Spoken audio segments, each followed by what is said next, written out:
नमस्कार, total health में आप सभी का स्वागत है। मैं हूं किरण भारद्वाज। नमस्कार, मैं हूं निखिल सिंह।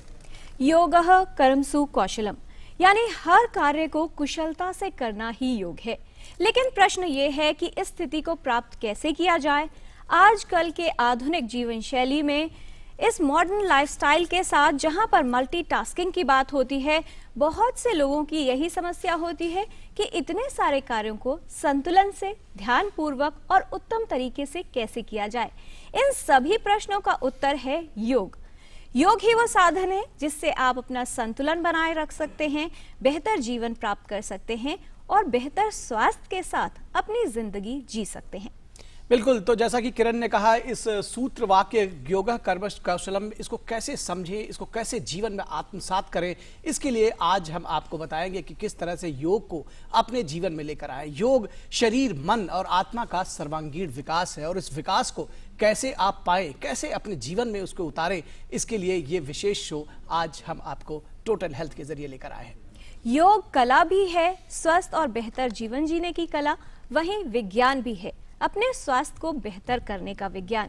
इस विज्ञान को समझने की आवश्यकता है। वैसे तो ये कहा जाता है कि बहुत से ऐसे रोग हैं जिनसे बचाव में योग कारगर है। अगर आप रोगों से दूर रहना चाहते हैं, यानी रोग मुक्त जीवन जीना चाहते हैं, तो योग अवश्य करना है। इस बार का जो अंतर्राष्ट्रीय योग दिवस है, उसका जो मेन थीम है, उसका जो फोकस रखा गया है, योग फॉर हार्ट हेल्थ। तो खास तौर पर हृदय को स्वस्थ रखने के लिए या हृदय के स्वास्थ्य को बेहतर बनाए रखने के लिए योग कितना कारगर है, आज इस विषय पर विस्तार से बात करेंगे और योग के तमाम पहलुओं को समझेंगे विशेषज्ञों से।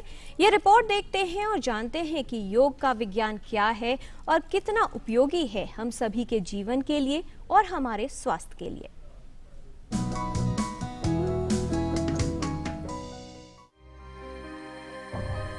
योग स्वास्थ्य का मूल आधार है।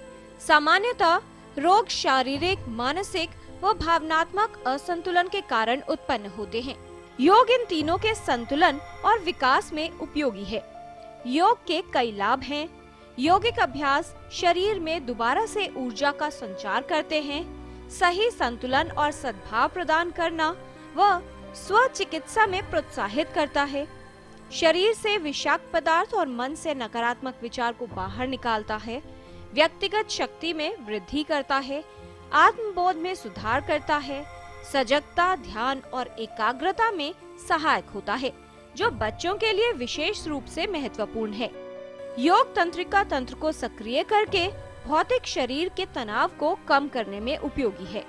योग प्रत्येक साधक को शरीर और मन को नियंत्रित करने के लिए शक्ति प्रदान करता है। योग के अभ्यास की कला व्यक्ति के मन, शरीर और आत्मा को नियंत्रित करने में सहायक है। तनाव और चिंता का प्रबंधन करके ये हमें राहत देता है। योगिक क्रियाएं शरीर में लचीलापन, मांसपेशियों में मजबूती और शारीरिक स्वास्थ्य को बढ़ावा देने में उपयोगी हैं। ये श्वसन, ऊर्जा और जीवन शक्ति में सुधार लाता है। योगासन शक्ति, लचीलापन और आत्मविश्वास का निर्माण करते हैं। योग का नियमित अभ्यास वजन में कमी, तनाव से राहत, प्रतिरक्षण तंत्र में सुधार और एक स्वस्थ जीवन शैली बनाए रखने में सहायक होता है। योग हमें दुनिया और प्रकृति के करीब लाता है। योग हमें प्राकृतिक रूप से जीवन जीना सिखाता है। हमारी जीवन शैली में बदलाव कर और चेतना विकसित कर ये स्वास्थ्य प्रदान करने में सहायक होता है। योग का अभ्यास कम उम्र से ही या फिर ये कहें कि बचपन से ही आरंभ कर देना चाहिए, जिससे आने वाला जीवन एकाग्रित, संतुलित और स्वस्थ बन सके। आज के आधुनिक युग में भी योगिक जीवन जीना संभव है, इसलिए अपनी व्यस्त जिंदगी में से कुछ समय योग के लिए अवश्य निकालें। योग संतुष्ट, प्रसन्न, रोग मुक्त और स्वस्थ जीवन जीने का महामंत्र है। किरण भारद्वाज, टोटल हेल्थ।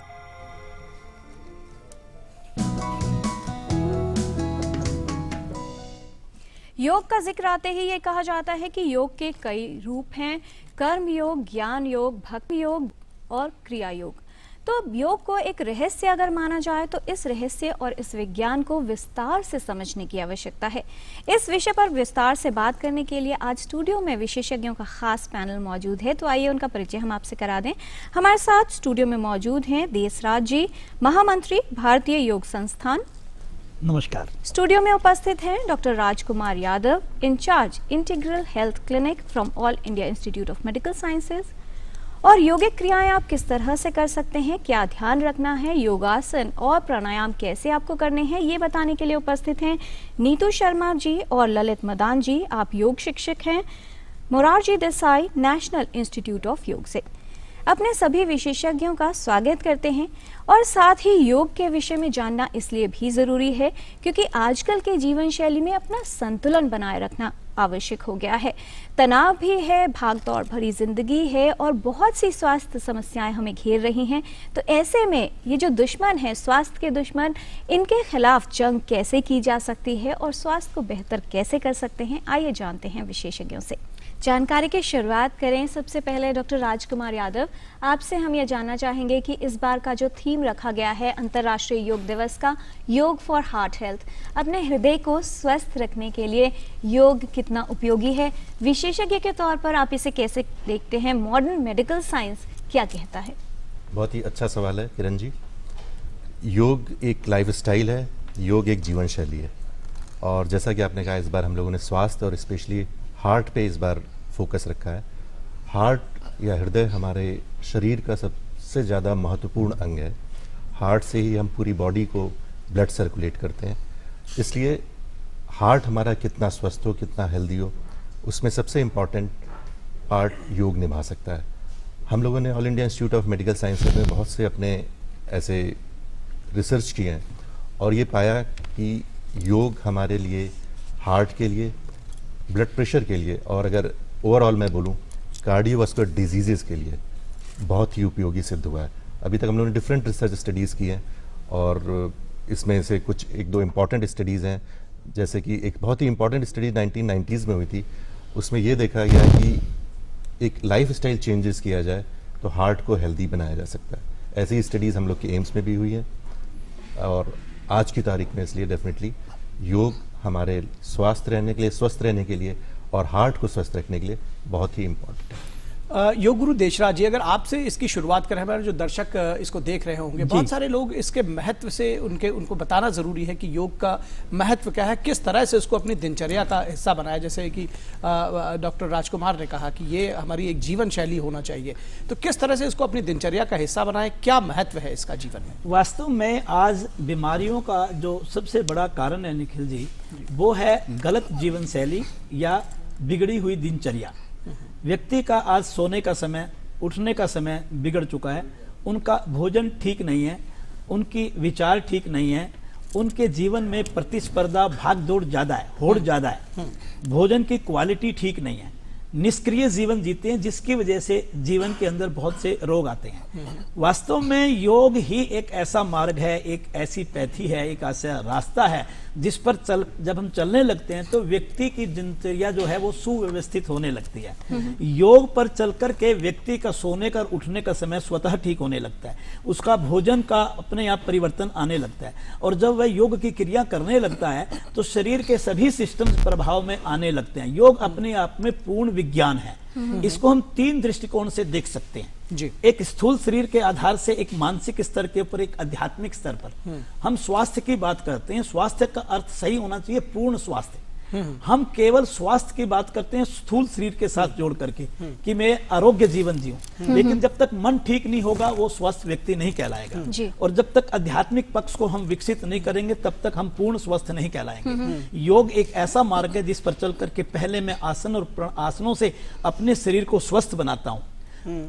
दूसरे नंबर पर प्राणायाम का अभ्यास करता हूं। जो प्राणायाम का अभ्यास करता हूं तो मेरा मन स्वस्थ बनता है, वह शांत होता है, अंतर्मुखी होता है, मेरे वशीभूत होने लगता है। पहले मैंने स्थूल शरीर को ठीक किया आसनों के माध्यम से और भोजन को ठीक करके, दूसरे नंबर पर मैंने प्राणायाम से अपने मन को ठीक कर लिया और फिर जब मैं ध्यान, योग, निद्रा और शव आसन या कुछ ऐसी आध्यात्मिक क्रियाएं करता हूं योग के अंदर जाकर के, तो मेरा आध्यात्मिक पक्ष भी विकसित होने लगता है। और जब व्यक्ति अपना भौतिक और आध्यात्मिक पक्ष इन दोनों के बीच एक सुंदर संतुलन बना लेता है तो उस व्यक्ति को हम पूर्ण स्वस्थ व्यक्ति कहते हैं। और ऐसा पूर्ण स्वास्थ्य हम केवल योग से ही प्राप्त कर सकते हैं जी। और इसी पूर्णता को प्राप्त करने के लिए ये बहुत आवश्यक हो जाता है कि योग अभ्यास किया जाए। लेकिन बहुत से ऐसे लोग होते हैं जिनका ये कहना होता है कि उनके पास समय नहीं है या फिर कुछ ऐसी क्रियाएं हैं जो वो नहीं कर पाते।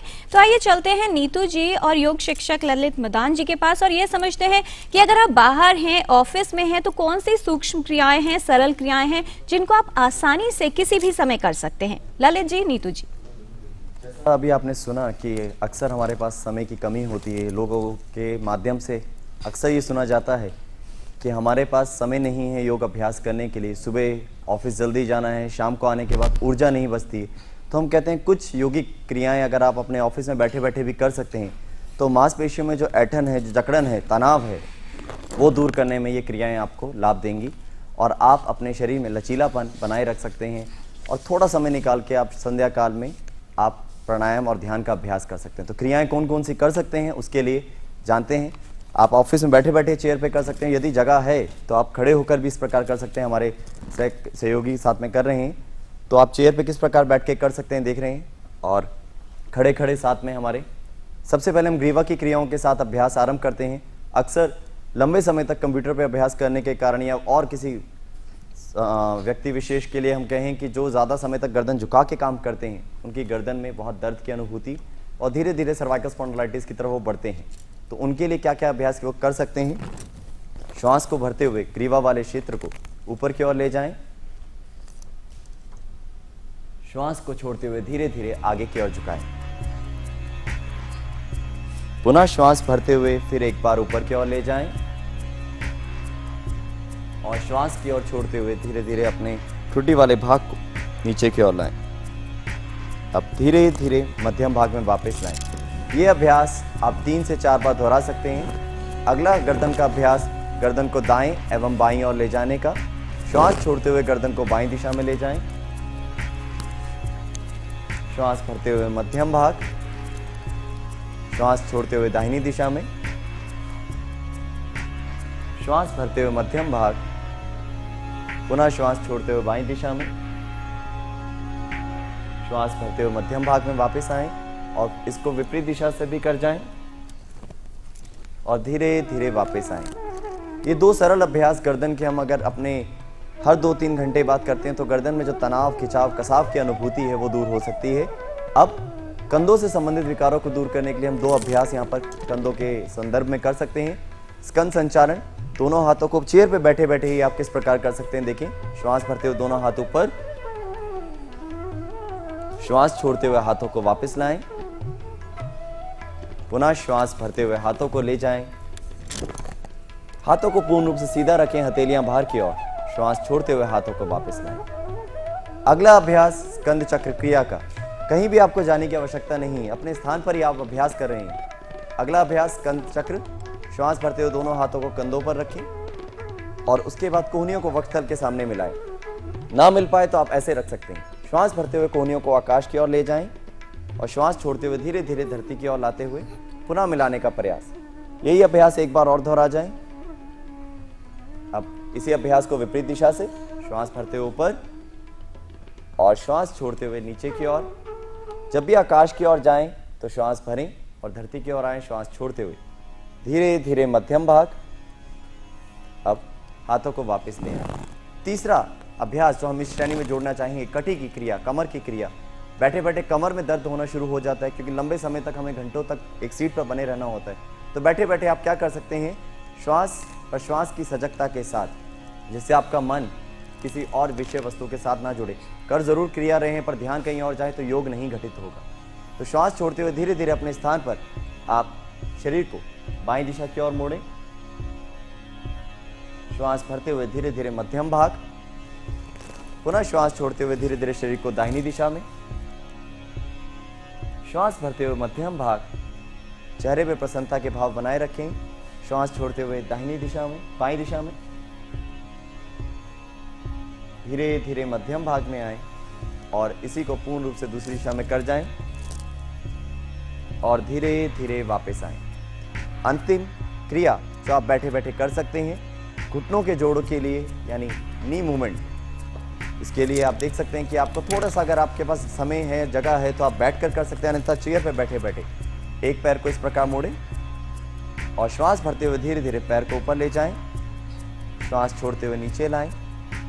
Inhale, raise your legs up, exhale down. यही अभ्यास विपरीत पैर के साथ। अगर आप यही 4 क्रियाएं गर्दन की, कंधों की, कमर की अभ्यास करते हैं तो आप अपने आप को ऑफिस के समय में थोड़ा सा कहीं ना कहीं तनाव को दूर करने में ये क्रियाएं आपको बहुत लाभ देंगी। जी, तो ये क्रियाएं सरल भी हैं और ऑफिस में या कहीं और भी सिर्फ कुर्सी पर बैठकर भी की जा सकती हैं, इसलिए योग करने की आवश्यकता है। देशराज जी, बहुत से लोग ये समझते हैं कि क्योंकि ये माना जाता है कि सुबह यानी प्रातःकाल ही योग करने का उत्तम समय है, तो अगर मॉर्निंग शिफ्ट या नाइट शिफ्ट में काम कर रहे हैं तो शायद उस समय जागना संभव ना हो। इसके अलावा एक जो उम्र की बात होती है, लोगों को लगता है अब हमारी उम्र बढ़ रही है तो शायद योग की जो क्रियाएं कठिन हैं वो हम नहीं कर पाएंगे। योग शुरू करने का उत्तम समय कौन सा है, किस उम्र से करें और किस तरह की तैयारी की आवश्यकता होगी? योग एक ऐसा मार्ग है जिसके बीच में उम्र बिल्कुल भी आड़े नहीं आती। अगर किसी के पास समय कम या ज्यादा है वो भी ज्यादा महत्वपूर्ण नहीं है। वो सुबह कर रहे हैं, शाम को कर रहे हैं, ये भी कोई मुश्किल काम नहीं है। अगर आप बस ये बात जरूर ध्यान में रखना चाहिए हमारे श्रोताओं को कि सुबह का समय योग के लिए अति उत्तम माना गया है जी। लेकिन अगर किसी के पास सुबह के समय योग करने का टाइम नहीं है तो योग ऐसी क्रिया है कि आप गाड़ी चलाते हुए भी योग कर सकते हैं। आप जब रेड लाइट पर 1 मिनट के लिए रुकते हो तो वहां पर आप 5-6 लॉन्ग डीप ब्रीदिंग तो कर ही सकते हो ना। जब आप दफ्तर के अंदर खड़े हैं तो जैसे अभी बतलाया एक स्कंद संचालन आसन तो कर सकते हैं ना। आप जब दफ्तर से वापस आते हैं तो 10 मिनट की 15 मिनट की योग निद्रा लगा लीजिए, फिर देखिए आपके शरीर को कितनी ऊर्जा मिलेगी। रही बात उम्र की, छोटा बच्चा जब गर्भ से पैदा होता है मां से फीड करवाने के बाद वो बाल क्रीड़ा आसन करता है। वो जब बैठना सीखता है तो सबसे पहले वज्र आसन में बैठना सीखता है। तो ईश्वर भी हमारे को गर्भ से योग के आसन सिखा करके भेजता है जो प्राकृतिक है, जो प्राकृतिक है। और जहां तक आयु की बात है, हम लोग भी तो सीनियर सिटीजन कहलाते हैं, सारे आसन लगाते हैं मस्ती से। आप इसको जब नियमित रूप से करेंगे तो आप एडवांस आसन मत कीजिए। जो शरीर आपका आसन करने योग्य नहीं है उसको छोड़ दीजिए। आसन एक नहीं है, आसन तो अनेकों हैं। आप अपनी शरीर, अपनी आयु, अपनी बीमारी, अपने समय के मुताबिक पैकेज बना करके उसको कर सकते हैं। ऐसे ही प्राणायाम का अभ्यास है। जब आप ऑपरेशन थिएटर में, हॉस्पिटल में आप ऑपरेशन की टेबल पर भी लेटे हो, उस समय अगर आप ओम की चैंटिंग कर लें, लॉन्ग डीप ब्रीदिंग कर लें तो वहां पर भी तो योग हो सकता है। योग तो हर जगह संभव है।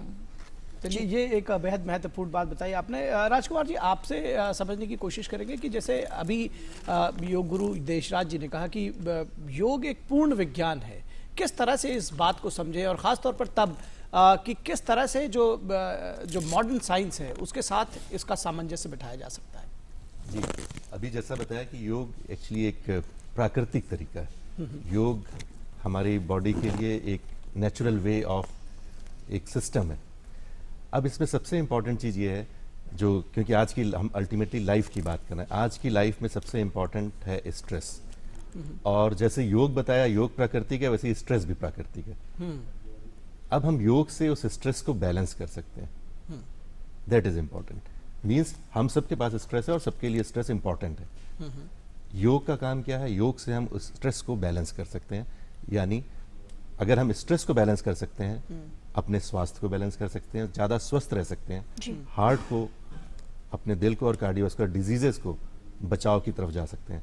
इस पे हम लोगों ने बहुत सी स्टडीज़ की है और ये देखा है कि योग से हम स्ट्रेस को बैलेंस के लेवल पे काफ़ी हद तक ले जा सकते हैं। और उसमें बहुत से बायोमार्कर्स हैं। एक बहुत एग्जांपल्स कॉमन सा है कॉर्टिसोल, जिसको हम लोगों ने देखा कि यूजुअली योग करने से कॉर्टिसोल का लेवल एक नियंत्रित लेवल में, कंट्रोल लेवल पे आ जाता है। ऐसे ही एक होता है बीटा एंडोर्फिन्स, जो आपकी बॉडी को बेटर बनाता है।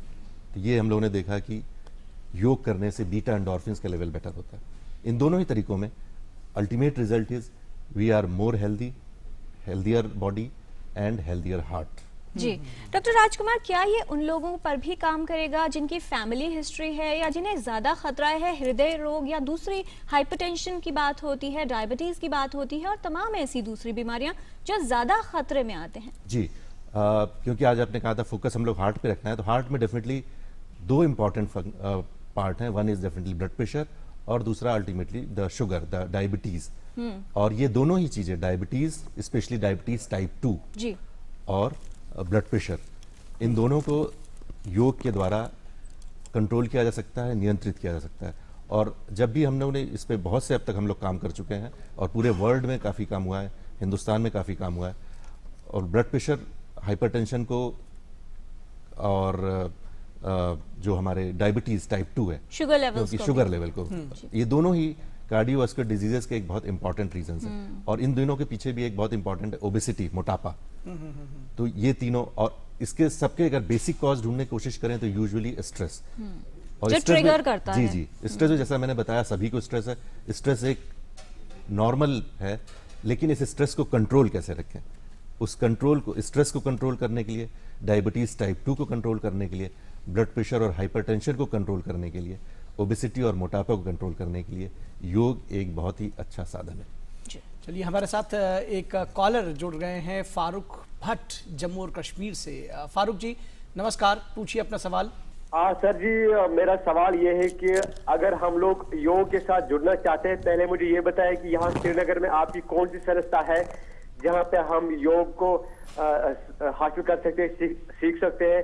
और दूसरा मैं ये हमारे मेहमान से पूछना चाहता हूँ कि योग में वो किस तरह के आसन है जो हम कर सकते हैं जिनसे हम अपने जहनी तनाव को किसी हद तक कंट्रोल में कर सकते हैं, क्योंकि आपको ये सब मालूम ही होगा आजकल तकरीबन दुनिया में हर एक बंदा है जो किसी न तरीके से किसी न किसी जहनी मर्ज का शिकार हुआ है। तो हम यही चाहते हैं उसको कंट्रोल करने के लिए योग के किस तरह की हम चीज इस्तेमाल करें ताकि हम अपने जीवन में स्वस्थ रहें। जी फारूक जी। देशराज जी, मैं आपको ये बतलाऊंगा निखिल जी, जो तनाव है वास्तव में सभी को बनता हो, छोटा हो, बड़ा हो, शादीशुदा हो, गैर शादीशुदा हो, व्यवसायी हो, बच्चे पैदा हुए हैं, नहीं हुए हैं, नौकरी लगी है, नहीं लगी है, महिला है, पुरुष है, अमीर है, गरीब है, सभी को बनता है। ये बात बिल्कुल सत्य है। ये 3 स्तरों पर हमारे शरीर के अंदर मानसिक तनाव होता है। एक मसल्स के अंदर हम जिसको फिजिकल टेंशन बोलते हैं, हमारी हड्डियों में, हमारी मांसपेशियों में रहता है।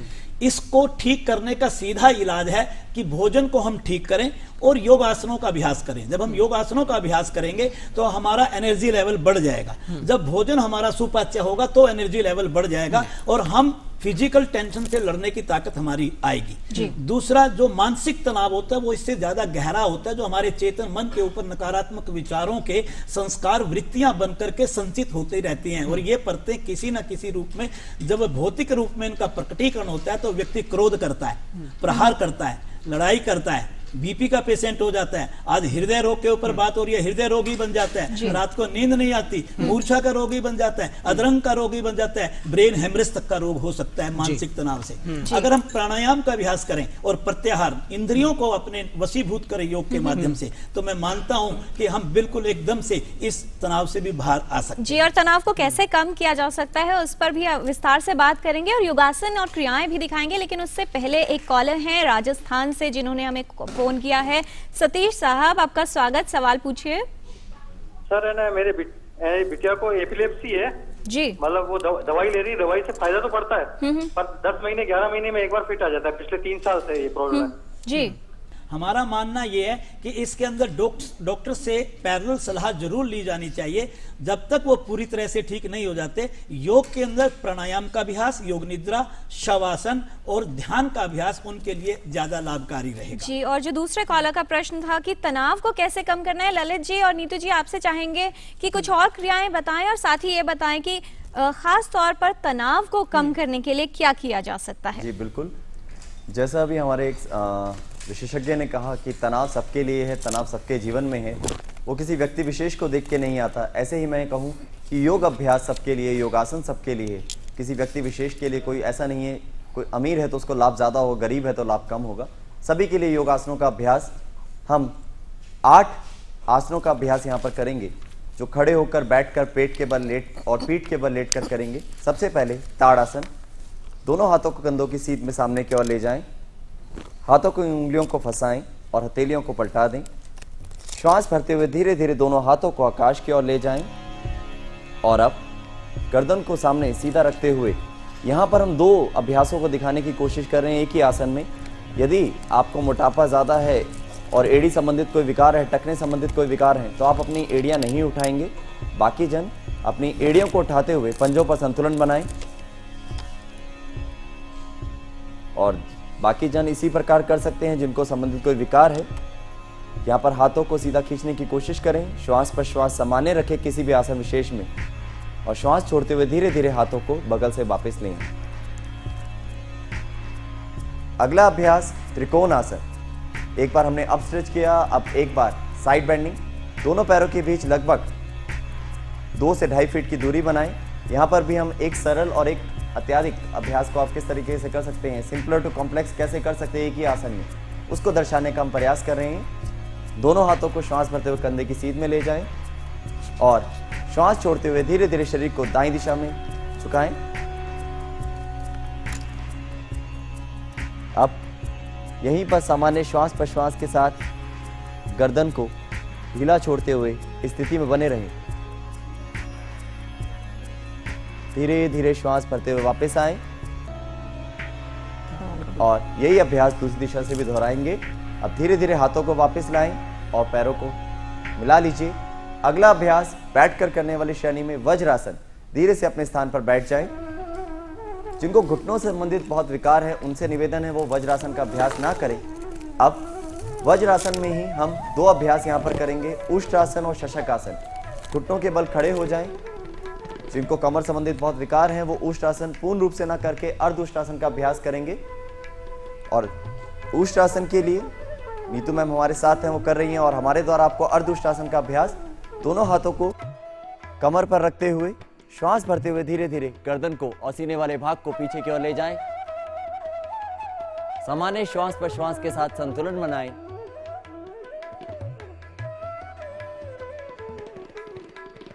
धीरे धीरे वापस आएं और अब अपने स्थान पर पुनः वज्रासन में बैठ जाएं। जैसे आपने देखा कि हम बैकवर्ड बेंडिंग का अभ्यास कर चुके हैं, अब आगे झुकने की क्रिया का अभ्यास, आगे झुकने का आसन शशकासन। इसमें भी 2 वेरिएशन। श्वास भरते हुए धीरे धीरे अपने घुटनों को फैलाएं और अन्यथा आप घुटनों को मिलाते हुए श्वास छोड़ते हुए धीरे धीरे अपने हाथों को आगे ले जाएं। माथा ना लगे तो कोई आवश्यकता नहीं, जबरदस्ती ना करें। अपने नितंबों को उठाने की आवश्यकता नहीं है। यहां पर श्वास प्रश्वास के साथ बने रहें और धीरे धीरे वापस आएं। ये 4 अभ्यास के बाद हम आगे की श्रेणी में बढ़ते हैं। पेट के बल लेट कर किए जाने वाले आसनों का अभ्यास। धीरे से अपने स्थान पर पेट के बल लेट जाएं। जैसे हम हर आसनों में दर्शा रहे हैं कि आप सरल तरीके से कैसे कर सकते हैं और उसके बाद धीरे धीरे उसको एक उच्च स्थिति तक कैसे ले जा सकते हैं, उस स्तर तक कैसे ले जा सकते हैं। ऐसे ही भुजंग आसन। श्वास भरते हुए धीरे धीरे अपने आप को ऊपर की ओर उठाना है। हथेलियों को और कोहनियों को जमीन पर लगाएंगे सरल भुजंग आसन में। और भुजंग आसन जब आप कर रहे हैं तो आपकी हथेलियां सीने के साथ जमीन पर।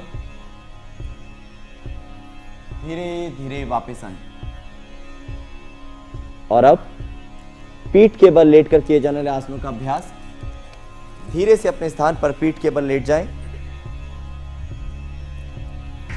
यहां पर हम जिस प्रकार हमारा इस बार का विषय है हृदय के लिए योग का अभ्यास, अर्ध हल आसन उसके लिए बहुत लाभदायक आसन है। तो यहाँ पर जिनको बहुत ज़्यादा परेशानी है वो एक ही पैर के साथ करें, बाकी जन दोनों पैरों के साथ। श्वास भरते हुए 90 डिग्री के कोण पर आप पैर को उठाएं। सामान्य श्वास प्रश्वास के साथ बने रहें। जो दोनों पैरों से कर रहे हैं वो 3 से 10 श्वास एक स्थिति में रहें और बाकी जन एक एक पैर से करने वाले यहाँ जाएं, 2 से 3 श्वास लें और उसके बाद धीरे धीरे वापस आ जाएं। और अब अंतिम अभ्यास पवन मुक्त आसन। दोनों पैरों को घुटनों की सहायता से मोड़ें। यहाँ पर भी हम इसमें एक वेरिएशन दिखा रहे हैं। श्वास छोड़ते हुए धीरे धीरे आप अपने एक पैर को या दोनों पैरों को वक्षस्थल के समीप ले आएं और जितना सहज हो पूर्ण रूप से अगर आप पूर्ण पवन मुक्त करते हैं तो अपनी गर्दन को उठाएं, ठुड्डी या नासिका को घुटने से लगाने की कोशिश करें, अन्यथा इस प्रकार। और धीरे धीरे वापस आएं और यह स्थिति विपरीत दिशा से भी दोहराएं जो एक पैर के साथ अभ्यास कर रहे हैं। और अब वापस आएं। अंत में विश्व प्रिय आसन, ये सबको जानकारी होगी, शवासन। अपने आप को ढीला छोड़े, शिथिल कराएं। जो भी अभ्यास आपने किया उनका प्रभाव शरीर के शारीरिक स्तर पर, मानसिक स्तर पर।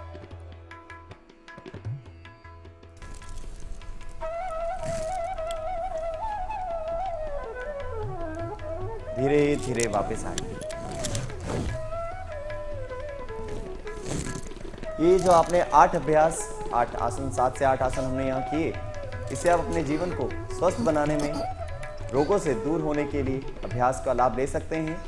अब आगे जो आपके प्रश्न हैं उसका उत्तर हम देंगे समय समय पर। धन्यवाद। ढेर सारे ईमेल्स हमारे पास आ रहे हैं। देशराज जी, आपसे समझने की कोशिश करेंगे। संजय कक्कड़, एक उनका ईमेल आया है, और भी कई लोग घुटनों से जुड़ी हुई प्रॉब्लम को लेकर के जानना चाहते हैं। कुछ लोगों का ये कहना है कि क्या ऑपरेशन ही इसका एक एकमात्र इलाज है, या योग के जरिए इसको ठीक किया जा सकता है? निखिल जी, जैसे कि शुगर, हृदय रोग और बीपी जी, आधुनिक युग में बहुत सामान्य बीमारियां बहुत तेजी से बढ़ रही हैं। घुटना भी पैरेलल उसी की तरह आज घुटने का दर्द भी आप समाज में देखने को मिलेगा, जितना हमें प्रैक्टिकल नॉलेज है। लेकिन हमारा मानना यह है अपने योग के अनुभव के आधार पर कि अगर प्रारंभिक अवस्था में व्यक्ति कुछ बातों का ध्यान कर ले तो वह घुटने के रिप्लेसमेंट से बच सकता है। नंबर 1, वो अपने शरीर का वजन ना बढ़ने दे। उस निष्क्रिय जीवन और आज का लाइफस्टाइल वजन को तेजी से बढ़ा रहा है। भोजन को ठीक करे, प्रतिदिन योगाभ्यास करे, वजन ना बढ़ने दे। नंबर 2, जब हम योग के अंदर ये भी मानते हैं कि वात दोष और कफ दोष घुटने के दर्द के लिए सबसे बड़े दोषी होते हैं, क्योंकि इसमें हमारे घुटने के बीच में पाए जाने वाला श्लेष्मक तेल की मात्रा कम होने लगती है, जिससे कि हड्डियां आपस में टकराती हैं और वहां का जो कुशन है, जिसको कार्टिलेज कहते हैं, वो हमारा कमजोर पड़ने लग जाता है। इससे बचने का जो अगर हम शॉर्ट में तरीका समझे समय के अभाव में, कि व्यक्ति एक बार एक कुर्सी पर बैठ जाए, सामने अपना पांव फैला करके स्टूल के ऊपर रख दे, नीचे गर्म पानी की बाल्टी रखे, मग्गे के साथ लगभग 1.25 फुट ऊपर से धार बना करके दोनों घुटनों की सिकाई करे पहले 3 से 4 मिनट। पश्चात सूखे कपड़े से थोड़ी मसाज करे और फिर गर्म तिल के तेल से 2-3 मिनट मसाज करे। फिर 7 से 8 मिनट, 10 मिनट जो ना उसको सन रेज, धूप की गर्मी दे। इसके अलावा क्रियाओं में त्रिकोण आसन इसके लिए बहुत बढ़िया है। हस्त पादोत्तान आसन बहुत बढ़िया है। नीचे जमीन पर बैठ करके या 1.5 फुट ऊपर, अगर ज्यादा पीड़ा है तो 1.5 फुट ऊपर किसी तख्त पर बैठ करके अपने दोनों हाथों की उंगलियों को इंटरलॉक करे थाइज के नीचे, और टांग को लगभग 70 डिग्री के ऊपर उठा करके पंजे को अंदर खींच करके रुके लगभग 30 सेकंड। 30 सेकंड दूसरी टांग से 5 बार उससे, 5 बार उससे। Knee cap movement, knee cap को आगे पीछे हिलाना लगभग 50 से 60 दफा सुबह दोपहर शाम कर लें। अतिरिक्त इसके अगर कुछ और सरल आसनों का अभ्यास करें, लेकिन पद्मासन, वज्रासन, पवन मुक्तासन, ऐसे आसनों का अभ्यास ना करें जिसमें कि घुटनों के ऊपर स्ट्रेन पड़ता है। कुछ चीजें जैसे कि उड़द की दाल, केला, चावल, दही, फ्रिज की चीजें, मैदा युक्त चीजें ये ना खाएं। उबली चीजें ज्यादा खाएं ले सब्जी के अंदर। इसके अतिरिक्त दालचीनी, सौंठ, अदरक, लहसुन, ऐसी चीजों का, अजवाइन, ऐसी चीजों का अपने भोजन में कहीं ना कहीं सेवन बढ़ा दें तो वो पाएंगे कि बहुत जल्दी ये दर्द कम होने लगेगा और राहत महसूस करेंगे और वो रिप्लेसमेंट से बच सकते हैं, बशर्ते कि वो एक्यूट स्टेज पर बीमारी ना पहुंच चुकी हो। पर ये हमारे जीवन में प्रैक्टिकल बातें हैं कि जिनको घुटनों में दर्द रहा और उनको रिप्लेसमेंट की सुझाव भी दिया गया, लेकिन वो योग की शरण में आया तो आज पूर्ण रूप से पद्म आसन भी लगा रहे हैं, वो वज्रासन भी लगा रहे हैं और सभी आसन लगा रहे हैं और वो स्वस्थ व्यक्ति स्वस्थ जीवन जी रहे हैं आज की तरह। बिल्कुल। तो लगभग हर कहते हैं रोग का इलाज जो है, हर मर्ज की दवा है योग। और जैसा कि अभी योग गुरु ने बताया कि तमाम सारी सावधानियां बरतने की ज़रूरत है, ये भी ख्याल रखने की ज़रूरत है। तो फिलहाल यहाँ रुकेंगे एक ब्रेक के लिए, और ब्रेक के बाद जब वापस लौटेंगे तो इस चर्चा को जारी रखेंगे, समझने की कोशिश करेंगे कि क्या कुछ सावधानियां बरती जा सकती हैं।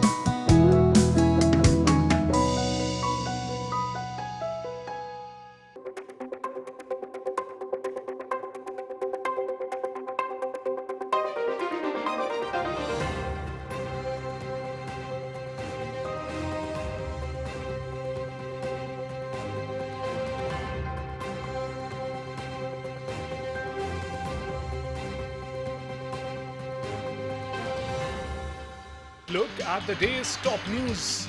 100 big stories from across the country and the world in just 30 minutes. Watch Express News Monday to Friday, 7 p.m. only on DD India.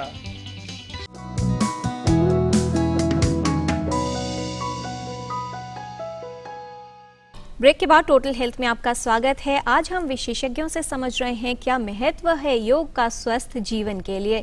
Doctor Rajkumar Yadav हमारे एक व्यूअर हैं, अरविंद जी हैं, उन्होंने कहा कि दिसंबर में उनकी हार्ट सर्जरी हुई है, तो योग क्या वो कर सकते हैं? आपसे हम ये समझना चाहेंगे किस तरह का लाभ आप देख रहे हैं जो हार्ट पेशेंट्स ऑलरेडी हैं, जो मेडिकेशन पर हैं, इलाज करवा रहे हैं, लेकिन साथ में योग भी कर रहे हैं। जी, हार्ट पेशेंट्स के लिए कई तरह के ट्रीटमेंट्स हैं। तो कुछ में हार्ट सर्जरी हो चुकी है या हो चुकी होगी, कुछ में अदरवाइज दवाएं चलती रहती हैं, मेडिसिन। इसमें सबसे इम्पॉर्टेंट ये है कि आप अपने डॉक्टर की सलाह ज़रूर लेते रहें।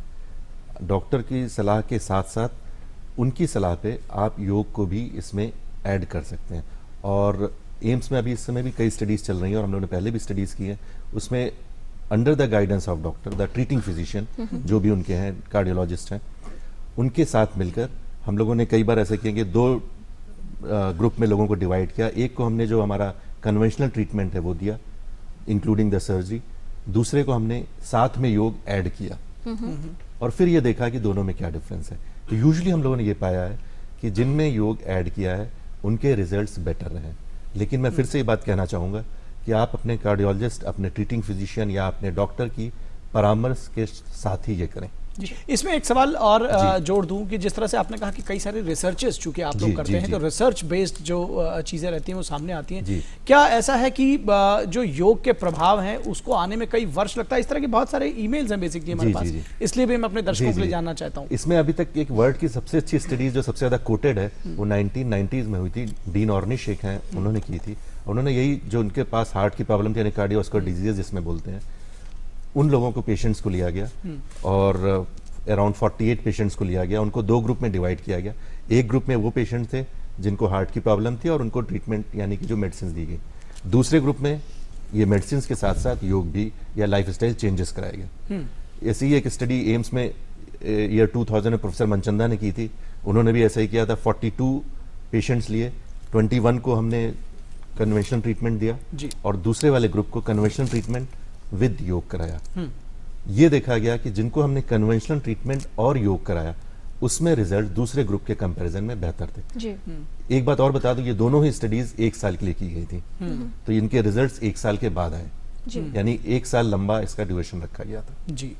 देशराज जी, जब भी कोई व्यक्ति योग की शुरुआत करता है, खास तौर पर जो लोग दिन में योग करते हैं, योगिक क्रियाएं करते हैं, उनका ये कहना होता है कि खाना खाया और उसके बाद क्या हम क्रियाएं कर सकते हैं, कितना अंतराल होना चाहिए और किस तरह की तैयारी कर लेनी चाहिए, डूज एंड डोंट्स या सावधानी के तौर पर? इसमें एक बात अवश्य ध्यान रखें कि योग अधिक प्रभावकारी खाली पेट करने पर ही होता है। पर दिन में अगर हम योग कर रहे हैं, अगर हमने सुपाच्य भोजन लिया है तो 2 से 2.5 घंटे के बाद आप आसन प्राणायाम का अभ्यास कर सकते हैं। अगर आपने थोड़ा गरिष्ठ भोजन लिया है तो 3.5 घंटे के आसपास का गैप कर देना चाहिए। उसके बाद अगर आप आसनों का अभ्यास करेंगे तो बिल्कुल ठीक रहेगा। जी।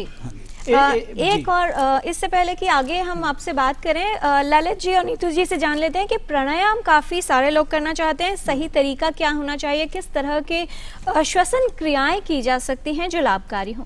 जी, जैसे सूक्ष्म क्रियाएं और आसनों का अभ्यास आपने देखा, और अब कपालभाति क्रिया का अभ्यास। कपालभाति क्रिया षटकर्म की एक प्रैक्टिस है, एक अभ्यास है जो कहीं ना कहीं कपाल वाले भाग को स्वस्थ करने के लिए, उसको स्वच्छ करने के लिए लाभदायक है। कपालभाति क्रिया किसी विशेषज्ञ के अंदर ही अभ्यास करें तो ज़्यादा अच्छा है। अक्सर देखा जाता है कपालभाति का गलत अभ्यास कुछ नकारात्मक प्रभाव भी व्यक्ति विशेष को देता है। कपालभाति क्रिया के लिए किसी भी सुखासन या अर्धपद्मासन, ध्यानात्मक आसन में बैठ जाएं, दोनों हाथों की ज्ञान मुद्रा, और आंखों को कोमलता से बंद करें। इस क्रिया में एक्टिव एक्सहेलेशन, पैसिव इनहेलेशन, यानी आपको सिर्फ श्वास छोड़ने पर कार्य करना है, लेने का कार्य अपने आप होने दीजिए। इसके बाद तो अब कमर को सीधा रखते हुए कपालभाति एक चक्र देख लीजिए।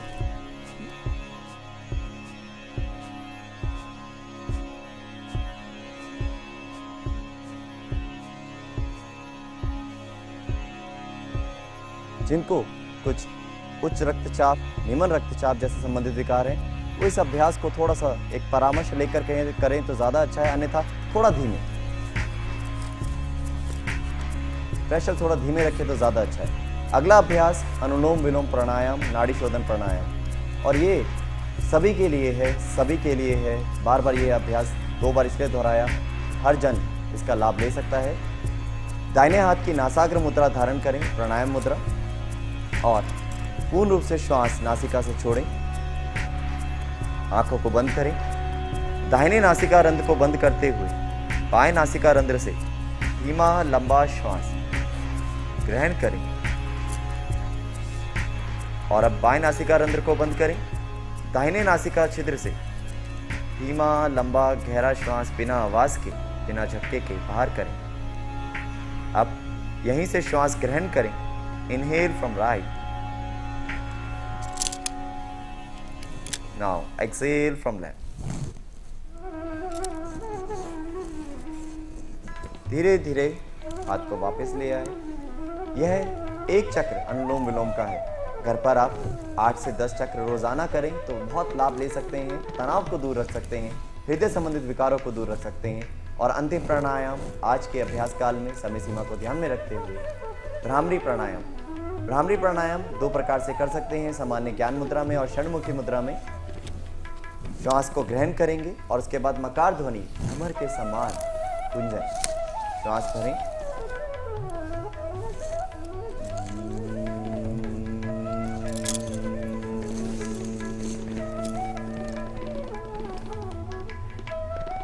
श्वास भरें,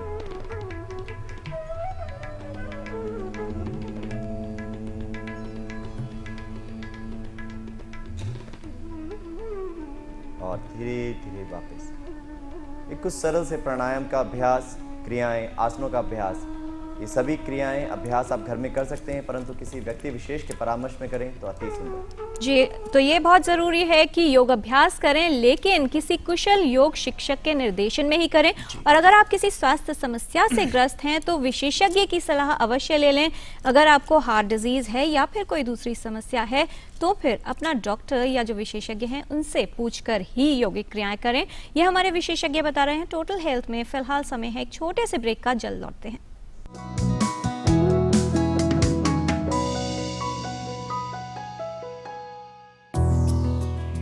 Raymond presents look good do good. अब आपके पुराने कपड़े किसी और के काम आ सकते हैं। लाइए उन्हें रेमंड स्टोर पर और पाइए नए शर्ट या ट्राउजर पे फ्री स्टिचिंग। तो आइए मिलकर कुछ अच्छा करें। Raymond, the complete man. Bhujangasana. Start with Makarasana. Now, join the legs and place your palms beside the chest and elbows close to the body. Inhale. Slowly lift the head and chest up to the navel region with the help of spinal muscles. Maintain the final position for 3 to 10 breaths. Exhale. Bring the head down and rest your chin on the ground. Return to the starting position. योग मन, शरीर, बुद्धि, आत्मा को जोड़कर व्यक्ति के जीवन में एक शांति की अनुभूति कराता है।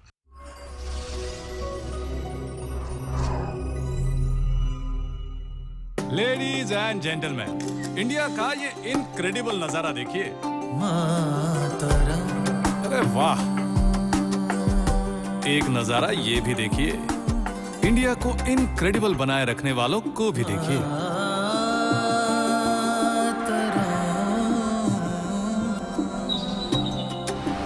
गूंज उठे हर मन में सरगम, जगमग कल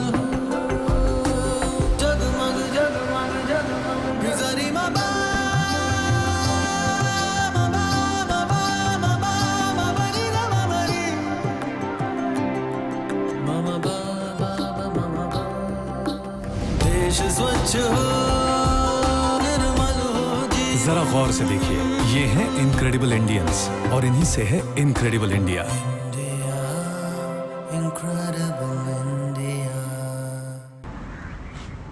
बेटा, अरे माँ जी आप कौन हो? ये जरूरी नहीं, जरूरी ये है कि तूने हेलमेट पहना है कि नहीं। अरे यहीं तक तो जाना है, ऊपर से इस गर्मी में हेलमेट से इतना पसीना छूटता है। भगवान ना करे इतने से सफर में तुम्हारे साथ कोई दुर्घटना हो जाए तो तुम्हारे पूरे खानदान के पसीने छूट जाएंगे। बात तो आप सही कह रहे हैं माँ जी।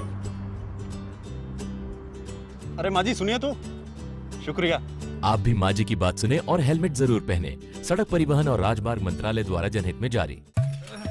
हाँ आराम से संभाल के। हाँ देख रहे हो हीरालाल को, खेती से ये शान है। कोई तो मदद करता होगा। हाँ मेरा बैंक वो कैसे? बैंक ने किसान क्रेडिट कार्ड देकर छोटी खरीदारी और फसल के लिए लोन पाना आसान बनाया। किसान क्रेडिट कार्ड से मैंने खेती से संबंधित सभी आवश्यक निवेश और खर्चों को पूरा किया, और वो भी बगैर कैश लेन देन से। इस खाते का नवीकरण भी आसान है। फिर तो रोज बैंक जाते होगे। बिल्कुल नहीं, बस थोड़ी सावधानी से सभी लेन देन डिजिटल यानी फोन से या कार्ड से हो जाते हैं। ये लेन देन करते समय इस बात का ध्यान रहे कि आप अपना OTP, पिन, CVV किसी को ना बताएं। खाता खोलेंगे, बैंक से नाता जोड़ेंगे। RBI कहता है जानकार किसान समृद्ध किसान। Bhramari Pranayam. Sit in any comfortable posture. Keep your spine comfortably erect. Close the eyes with index fingers, mouth with ring and small fingers, and ears from respective thumbs. This is also called Shanmukhi Mudra. Inhale deeply through the nose. Exhale slowly in a controlled manner, making a deep humming sound. Repeat it for 4 more rounds. Yoga is beautiful because it is ancient, yet it is modern.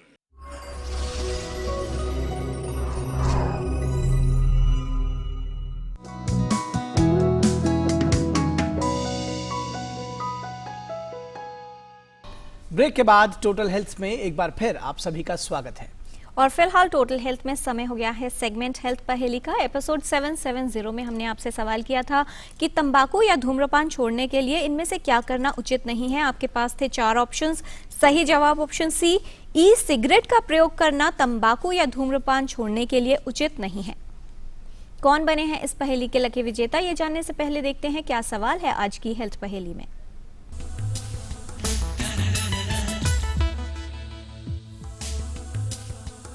आपको बताना है कि योग के विषय में इनमें से कौन सा कथन गलत है। ऑप्शन ए, योग क्रियाएं खाली पेट ही करनी चाहिए। ऑप्शन बी, योग करने के तुरंत बाद नहाना नहीं चाहिए। ऑप्शन सी, कुशल योग शिक्षक के निर्देशन में ही योग करना चाहिए। या फिर ऑप्शन डी, योग सिर्फ बीमार व्यक्तियों या वयस्कों के लिए उपयोगी है। आप अपने जवाब हमें 2 हफ्तों तक भेज सकते हैं। हमारा पता है total health, DD news, room number 505, tower B, Doordarshan भवन, मंडी हाउस, कॉपरनिकस मार्ग, न्यू दिल्ली 110001, या ईमेल कर सकते हैं totalhealth@ddnews@gmail.com पर।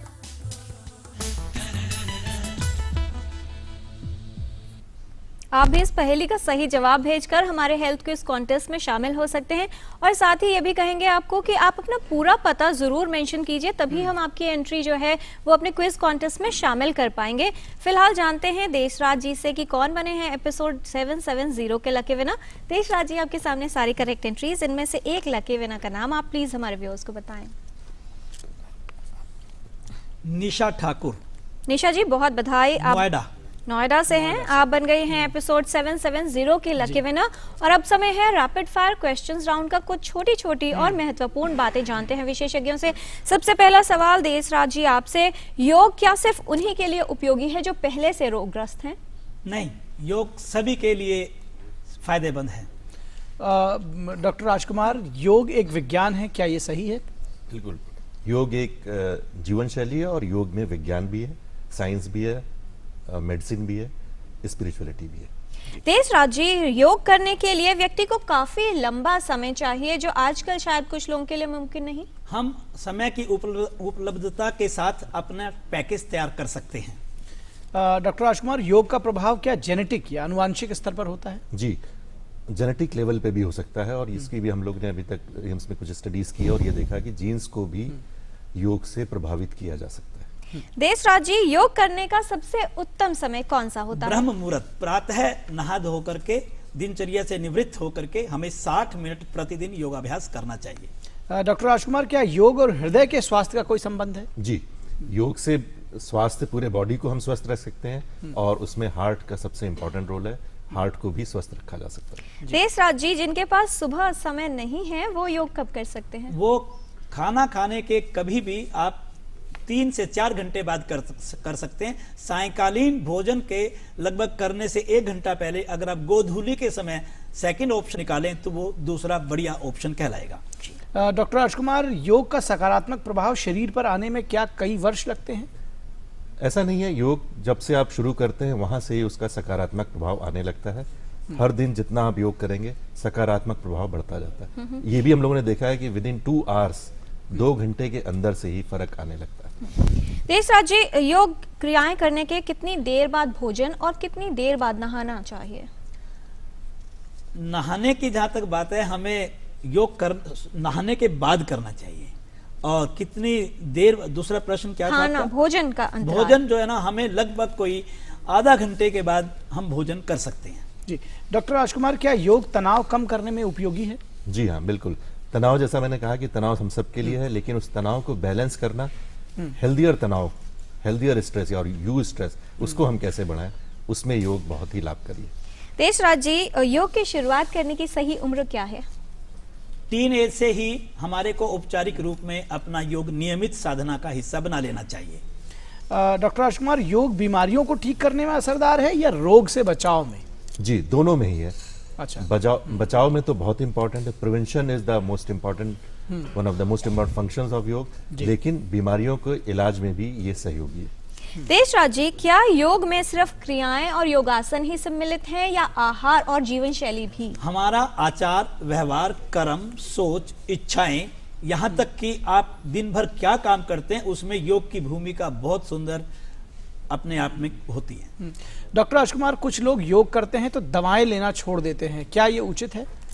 अगर किसी को कोई बीमारी है, मैंने पहले भी कहा, आप अपने हॉस्पिटल में अपने ट्रीटिंग फिजिशियन या डॉक्टर आप जिसके साथ संपर्क में, उनसे जरूर सलाह लेते रहें, और उनकी सलाह पर ही, क्योंकि वो ही बता सकते हैं दवा छोड़नी है या नहीं छोड़नी, उनकी सलाह पर ही दवा छोड़ें। जी, किसी टीवी में देखकर या पुस्तक में पढ़कर योग क्रियाएं करना कितना सुरक्षित है? नहीं, ये उचित नहीं है। हमें हमेशा अपने योग शिक्षक से ही परामर्श लेकर के उसके मार्गनिर्देशन में प्रारंभ में सीखना चाहिए। बाद में जब आप सीख जाते हैं तो स्वयं कर सकते हैं। जी, और संदेश के तौर पर आप क्या कहना चाहेंगे? मैं ये कहूंगा कि अगर प्रतिदिन हम अपना भोजन ठीक करते हुए एक 60 मिनट योगाभ्यास करेंगे तो बीमारियों से तो हम ठीक हो ही पाएंगे। हमारी सकारात्मक ऊर्जा भी हमारे भीतर होगी और परोपकार की भावना जागेगी, समाज अच्छा बनेगा, स्वस्थ रहेंगे हम, और हमें बीमारियों पर पैसा खर्च करने की आवश्यकता नहीं पड़ेगी।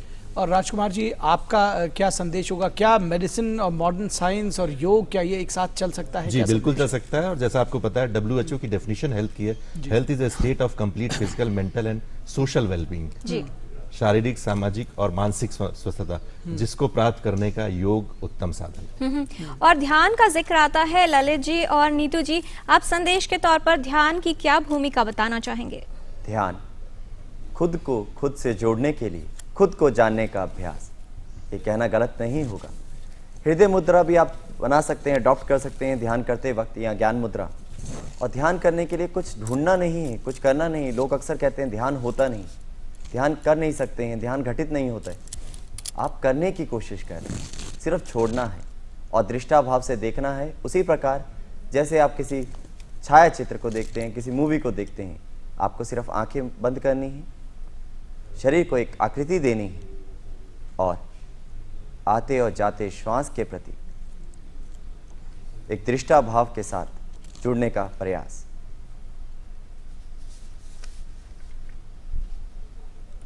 धीरे धीरे विचारों का आवागमन कम होता जाएगा और आप अपने श्वास प्रश्वास के मार्ग से अपने भीतर और भीतर जाने का प्रयास कर सकेंगे जी और शांत होंगे। बहुत धन्यवाद इस तमाम जानकारी के लिए हमारे सभी विशेषज्ञों का, नीतू जी, ललित मदान जी, डॉक्टर राजकुमार यादव और देसराज जी, योग गुरु, आप सभी का। बहुत सारे लोग जब योग का जिक्र आता है तो चमत्कारों की बातें करते हैं, ये फला क्रियाएं कीजिए, ये योग अभ्यास कीजिए तो चश्मा उतर जाएगा और न जाने कौन कौन सी बीमारियां ठीक हो जाएंगी, ब्लड प्रेशर नहीं रहेगा, मधुमेह ठीक हो जाएगा। लेकिन जो योग है वो विज्ञान है, इससे चमत्कार की उम्मीद न रखिए। लेकिन अगर आप नियमित रूप से सही योग शिक्षक के निर्देशन में सही तरह से योग करते हैं तो जाहिर तौर पर इसके जो प्रभाव हैं वो जरूर चमत्कारी भी हो सकते हैं। योग कीजिए, आजकल के आधुनिक जीवन शैली में एक योगिक जीवन जीना संभव है। इससे आप अपनी परफॉर्मेंस, अपनी पर्सनैलिटी, व्यक्तित्व और अपने पूरे जीवन में बेहतर और बहुत ही सुंदर असर देख पाएंगे। योग पर्व चल रहा है तो इस योग महोत्सव को अपने जीवन में हर दिन मनाइए। जी बिल्कुल, और कहते हैं कि जब जागो तभी सवेरा, और उम्मीद है कि आज का जो शो आपने हमारा टोटल हेल्थ का देखा, इससे जरूर आप जागरूक हुए होंगे, जागृत हुए होंगे। और अगर आपने योग की शुरुआत नहीं की है तो आज से ही इसकी शुरुआत कर दें और इस योग के जो हमने आपको आसन बताए, जो योग की क्रियाएं बताई हैं, उसको अपने जीवन में आत्मसात करें, अपने शरीर, मन और आत्मा का सर्वांगीण विकास करें। तो आज के हमारे इस टोटल हेल्थ के कार्यक्रम में बस इतना ही। हमारी पूरी टीम को दीजिए इजाजत। नमस्कार।